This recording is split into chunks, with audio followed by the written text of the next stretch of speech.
The rain hammered against the windows like 1,000 desperate fists, but it was the small, trembling knock at the door that stopped Jack Morrison's heart. He'd been a rancher for 37 years, weathered droughts and floods, buried his wife, and raised 3 children alone on this land. But nothing had prepared him for the sight of the little girl standing on his porch at midnight. She couldn't have been more than 7 years old. Her pink nightgown clung to her small frame, soaked through and muddy. Blood streaked across her cheek, whether hers or someone else's. Jack couldn't tell. Her bare feet were cut and bleeding, and her eyes, those wide, terrified eyes, held a horror no child should ever witness. "Please," she whispered, her voice breaking. "They beat my mama. She's dying. Please help us." Jack didn't hesitate. He scooped the child into his arms, feeling her violent shivering against his chest, and grabbed his truck keys with his free hand. "Where is she, sweetheart? Where's your mama?" "The old Miller place," the girl sobbed. "Down the road." "They're still there. The bad men are still there." Jack's jaw tightened. The Miller property had been abandoned for years, a rotting testament to foreclosure and broken dreams. It sat 3 miles down the county road, isolated and dark. He wrapped the child in his jacket, placed her in the truck, and dialed 911 as he drove. "This is Jack Morrison on Route 47. I've got a child reporting a violent assault at the old Miller property. Victim is allegedly still on scene with assailants present. I'm heading there now." The dispatcher's voice crackled with alarm. "Sir, do not approach if suspects are still present. Wait for law enforcement." But Jack had already hung up. He looked at the little girl beside him, her tiny hands clutched together in prayer, lips moving in silent desperation. Some things couldn't wait for procedure. The Miller place emerged from the darkness like a nightmare given form. Jack killed his headlights 100 yards out and rolled to a stop. He could see a flickering light in the windows, a lantern, maybe a flashlight. And he could hear voices, angry and slurred. "Stay here!" he commanded the girl, his voice gentle but firm. "Lock the doors. If anyone but me tries to get in, you lay on that horn and don't stop. Understand?" She nodded, fresh tears streaming down her face.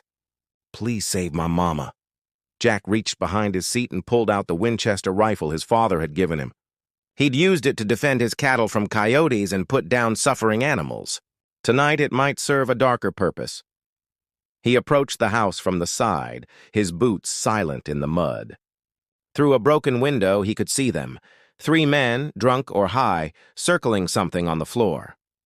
Then he saw her. A woman, maybe 30, curled on the filthy ground, her face swollen and bloodied, her body barely moving. One of the men kicked her in the ribs. "Where's the money? We know your boyfriend was dealing. Where'd he stash it?" The woman's voice came out in a wheeze. "There is no money. He left us." "Please, my daughter." "That little brat ran off." Another man laughed. "Probably froze to death by now." Something ancient and primal ignited in Jack's chest. He'd seen plenty of cruelty in nature, animals fighting for survival, the hard mathematics of predator and prey. But this wasn't nature. This was something else entirely. This was evil. He stepped through the door with his rifle raised. "Hands where I can see them. Now!" 3 heads snapped toward him. The biggest man, a brute with a snake tattoo coiling up his neck, sneered. "Old man, you just made the biggest mistake of your life." "Funny," Jack said, his voice steady as stone. "I was thinking the same about you boys breaking into my county and beating a woman half to death." Snake Tattoo took a step forward. "Your county? This ain't your business. Sheriff's on his way," Jack said. "You've got about 3 minutes to decide if you want to explain yourselves to him or to the good Lord. I'm comfortable either way." For a moment, nobody moved. The standoff hung in the air like static before a lightning strike. Then one of the other men, younger and twitchy, bolted for the back door. Jack let him go. Better to have one rat flee than a cornered pack fighting together. Snake Tattoo's eyes narrowed. "You ain't gonna shoot nobody, old man." He was wrong. Jack didn't shoot him, but when the man lunged forward, Jack swung the rifle butt in a tight arc that connected with his jaw. The crack echoed through the house. Snake Tattoo dropped like a sack of feed.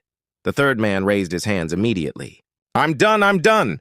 Don't shoot!" In the distance, sirens wailed. Jack moved to the woman on the floor, kneeling beside her while keeping his rifle pointed at the remaining attacker. "Ma'am, your daughter came for help. She's safe. You're going to be okay." The woman's swollen eyes fluttered open and tears mixed with the blood on her face. "Emma," she whispered. "My baby Emma." "She's the bravest little girl I've ever met," Jack said softly. "Ran barefoot in the storm to save you." Sheriff Tom Bradley burst through the door minutes later with 4 deputies, weapons drawn. The scene told its own story. 2 attackers subdued, 1 fled, and Jack Morrison standing guard over a beaten woman like an avenging angel. The next hour passed in a blur of emergency medical technicians, statements, and flashing lights. They loaded the woman into an ambulance, and little Emma finally released her death grip on Jack's truck door to ride with her mother. Before they closed the ambulance doors, Emma turned back and mouthed 2 words. "Thank you." The sheriff clapped Jack on the shoulder. "You know you could have been killed." Jack watched the ambulance disappear into the night. "Tom, I've lived 62 years on this earth. If I'd stayed home tonight, I'd have spent whatever time I had left wishing I hadn't." 3 weeks later, Jack was mending a fence when he heard a car coming up his drive. He recognized Emma immediately, though she looked different. Clean, bandaged, wearing new clothes. A woman walked beside her, moving slowly but with dignity. The bruises on her face had faded to yellow and green, and though she carried herself carefully, her eyes were clear and determined. "Mr. Morrison," she said, extending her hand. "I'm Sarah. I never got to properly thank you." Jack shook her hand gently. "No thanks needed, ma'am." "There's every need," Sarah insisted. "You saved our lives."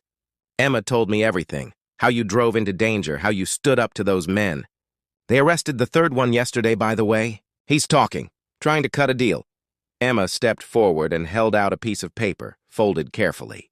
"I drew you something." Jack unfolded it with calloused hands. It was a child's drawing, a stick figure man with a cowboy hat holding a smaller stick figure's hand.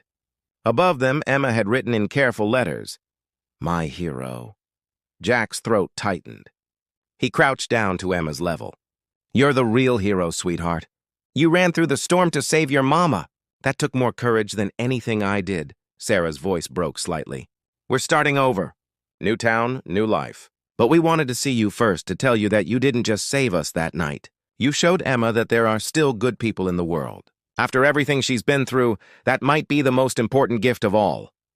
As they drove away, Jack stood in his driveway, holding a child's drawing against his chest.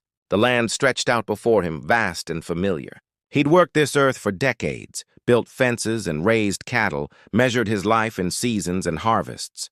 But in one night, a frightened child's knock had reminded him of something he'd almost forgotten. The most important crop we can cultivate is the simple, fierce determination to help one another when darkness comes calling. That evening, Jack pinned Emma's drawing to his refrigerator, right next to a faded photo of his late wife. He smiled, thinking she would have been proud. Some people go their whole lives waiting for a moment that matters. Jack Morrison had found his in a midnight storm, delivered by a barefoot angel in a pink nightgown who refused to let her mother die. And that made all the difference.